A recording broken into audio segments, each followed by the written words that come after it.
Fala galera, sejam todos muito bem-vindos aqui na coletiva do Juba Futebol. Hoje eu quero falar pra vocês que Caleri soltou o verbo aí, coisa boa, tá? Coisa legal. Tem também o Wellington numa polêmica assim brabíssima sobre a renovação. Tem o Muricy falou sobre ele também. Quero falar do Wellington Rato, esse é outro Wellington. Ramos Rodrigues e Lucas Moura, tem muito completaço o vídeo de hoje aqui. Vem comigo. Deixa um likeinho pra dar uma moral no vídeo, que você ajuda no trampo aqui. Posso contar com você no trampo? Força aí no likeinho só. E se inscreva aqui no canal, você que não é inscrito ainda. Seja muito bem-vindo, muito bem-vinda, beleza? Quero te lembrar também que este vídeo é um oferecimento de 1xBet, que é uma casa de bookmaker muito top, onde você consegue dar palpites de futebol. Se acertar, você ganha, tá ligado? Ó, na 1xBet, odds excelentes, e você no primeiro comentário fixado usando o meu link, você consegue se cadastrar por ali e ainda receber um bônus de boas-vindas, que nada mais é do que o seu valor, o primeiro valor depositado dobrado. Depositou 200 vira 400, 300 vira 600 e assim vai até os R$ 1.560. Hoje nós vamos secar o Corinthians. Cianorte, Copa do Brasil, Cianorte contra o Corinthians. A vitória do Cianorte paga 6,31. Nada demais aqui, meu. Bom, porque o Cianorte podia pagar 50 a vitória, porque o Corinthians é muito favorito. Não sei não. 6,31, a vitória do Corinthians paga 1,60, é favorito. E o empate 3,55. Achei muito louco essa odd aqui. Um empatinho aqui, esse Corinthians e Cianorte, achei que é muito bom. Primeiro comentário fixado, beleza? Valeu, XBet, tamo junto. Gente, é o seguinte, o São Paulo, que está tranquilaço na Copa do Brasil, tem hoje o Paulista para se preocupar. Daqui a pouco começa a próxima fase da Copa do Brasil, Libertadores e tal. São Paulo tá se armando. O Muricy Ramalho deu algumas dicas pro Carpini, que muita gente interpretou essas dicas como puxão de orelha. Sabe? Puxão de orelha. O Muricy falou, amigão, se o Ramos tem que jogar, não é pra ele marcar lateral não, tal. De uma maneira simples, simplória, né? Uma maneira bem folclórica, assim, de ver a coisa. Concordo, o Ramos tem que jogar solto, não tem que marcar lateral não, tal.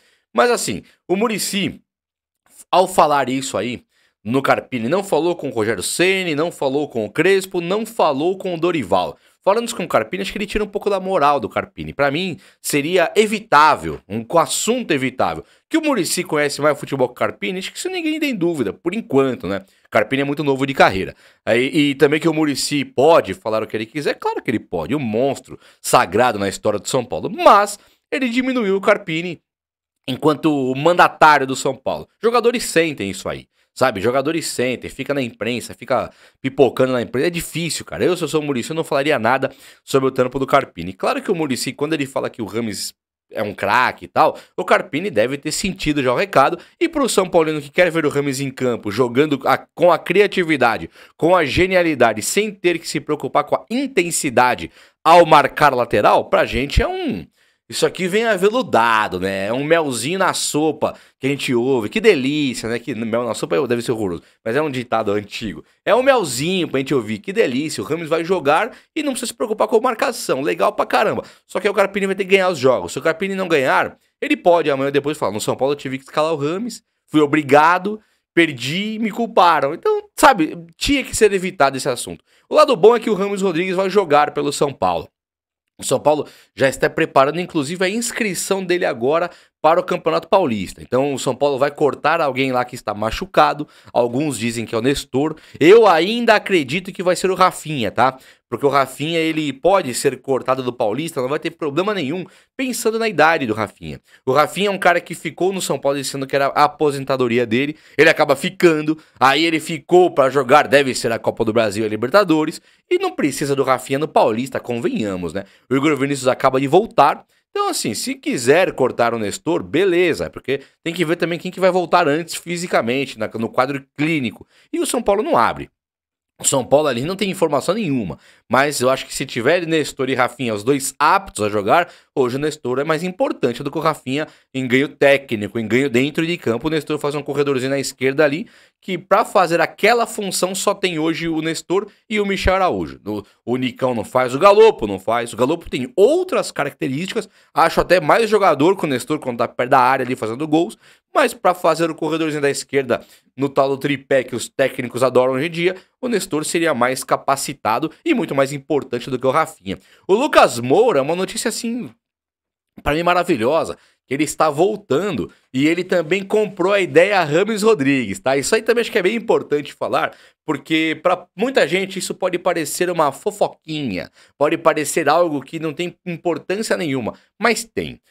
Deixa eu contextualizar você. O Lucas Moura, quando o Rames Rodrigues teve essa questão de vai ficar no São Paulo e tal, o que veio pra gente é que o Rames se desculpou com o elenco, se desculpou com o Carpini, falou com a diretoria do São Paulo, falou, quero jogar e desculpa aí eu não ter ido pra Minas na Supercopa do Brasil.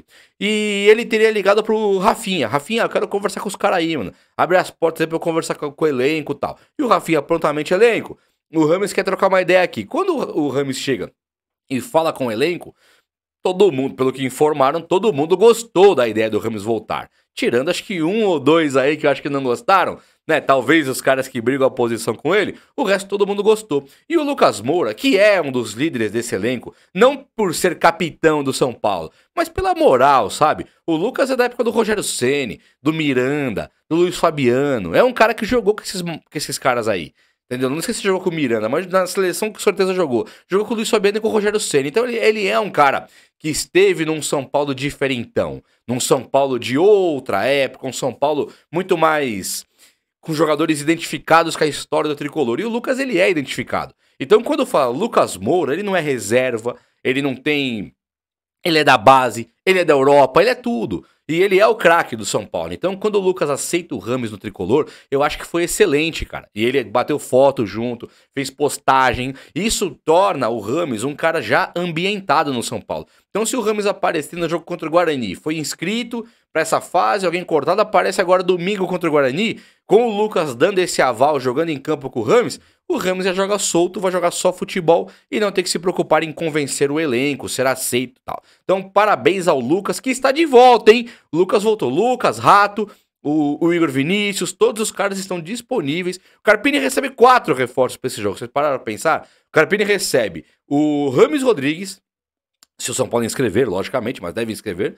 Recebe o Lucas Moura, recebe o Rato e recebe o Igor Vinícius. São 4 caras, assim, tirando o Rames, todos titulares do São Paulo. 3 titulares e mais o Rames.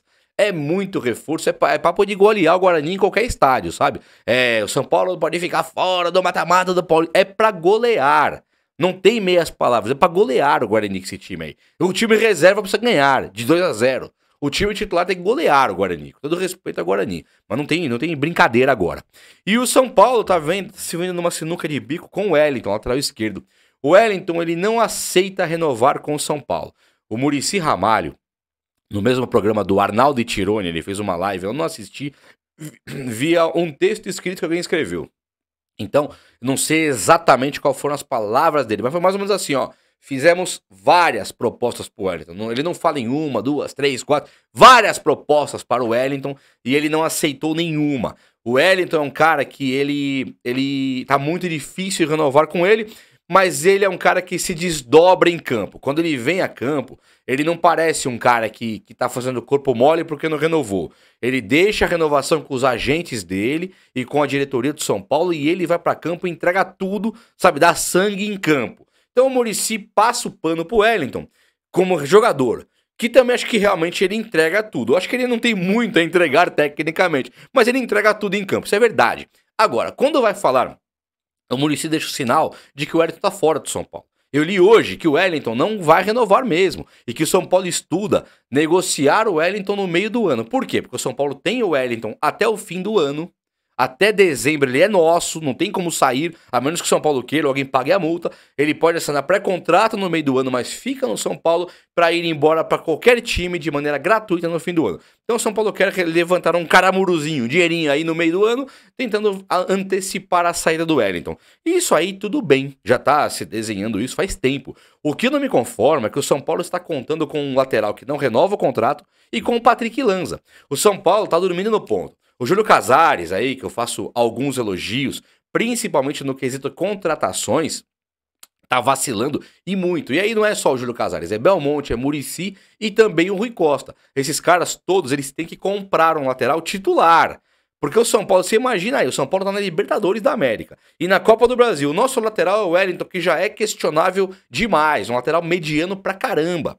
Aí o São Paulo não só não contrata o lateral, como ele não pode contar com o que ele tem lá. E ainda está interessado em vender no meio do ano para levantar 2, 3 milhões. Sabe que coisa absurda pensar nisso. O Flamengo tá com... Eu vi o Flamengo contra o Boa Vista, tava com o Ayrton Lucas e entrou o Matias Vinha. Palmeiras tem o Piqueres e o Caio Paulista. Sabe, o São Paulo não tem um lateral que pode colocar que é melhor que o reserva dos nossos rivais. Que não é da bola do Bruno Pacheco. Cara, não é nem do Capixaba. Talvez seja pior que o Bruno Pacheco. Tem os laterais aí como o Arana, como o Capixaba, muito melhores que o nosso. E é dos caras. Eles são jogadores. Do Fortaleza, do Red Bull Bragantino, do Atlético Mineiro. O nosso nem é nosso mais. Vai ir embora. Como assim, cara? Isso é um assunto que o São Paulo tem que tratar de maneira até mais rápida do que o centroavante. Caleri é fundamental. Já vou falar do Caleri agora. Mas se o Caleri se machuca, você pode improvisar um Luciano. Você pode improvisar um Galopo. Você pode tentar algo. Agora, se machuca o Wellington e o Patrick Lanza mostra aquele futebol tímido, acabou. Acabou, você não tem lateral nenhum. Vai pôr o Michel Araújo lá, que é péssimo na marcação, faz pênalti direto, não tem condição nenhuma. Vai pôr o Belém, que é zagueiro, sabe? Não tem lateral. Tem que comprar imediatamente, São Paulo, urgente. Bom, o Caleri deu um depoimento sobre o Rogério Ceni, achei bem bacana o Caleri. Ele falou que o Rogério... Só que tem uma coisa legal. O Caleri, ele falou que o Rogério Ceni, ele é ídolo, paizão dele, deu uma moral, tornou capitão. E ele falou, eu acho legal isso aí, porque quando eu cheguei, eu acho que o Rogério Ceni, quando ele chegou, acho que ele não gostava de mim. E eu sei que tem gente que falava que o Rogério não gostava do Caleri. Só que o Rogério colocou sempre o Caleri pra jogar. Fez um formato de jogo de muitos cruzamentos, chuveirinho, pro Caleri fazer gols de cabeça. E o Caleri teve a melhor fase dele no São Paulo, foi agora, fazendo muitos gols de cabeça com o Rogério Ceni. Ele é um monstro, foi bem com o Dorival, tá bem com o Carpini, faz gols direto. Mas aqueles muitos gols que ele fazia de cabeça com o Rogério Ceni tem que ser levado em consideração. E o Rogério fazia mesmo o formato de muito jogo pelas laterais. Aí vinha muito cruzamento pro Caleri, vinha 50, 60 cruzamentos. E o Caleri fazia muitos gols de cabeça. O Caleri falar que ele não gostava dele a princípio é curioso, né? Porque o Caleri ele passa a ser praticamente um ídolo do São Paulo, para o São Paulino, em 2016, na primeira passagem. Ele sai pela porta da frente do São Paulo e o São Paulino, de 2017 até 2022, quando ele voltou, acho que foi 22, se não me engano, não lembro quando foi. Mas até ele voltar, o São Paulino fez campanha para a volta do Caleri. E quando ele volta, nós ouvimos que o Rogério Ceni talvez não gostasse dele. Curioso isso, né?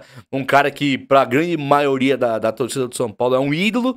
E para alguns ele pode despertar essa questão curiosa da dúvida ou de alguém não gostar dele. Mas o Caleri é nosso, o Caleri está jogando bem pra caramba, é um centroavante que recebe poucos passes e agora com o Rames Rodrigues ele deve conseguir jogar. O Wellington Rato também voltou, extremamente importante pro São Paulo, e vamos pra cima do Guarani, que agora é tudo nosso e nada deles, é verdade? O vídeo de hoje foi esse, espero muito que você tenha gostado. E se gostou, deixa esse likeão aí, tamo junto, um abraço meus amigos, até a próxima, valeu!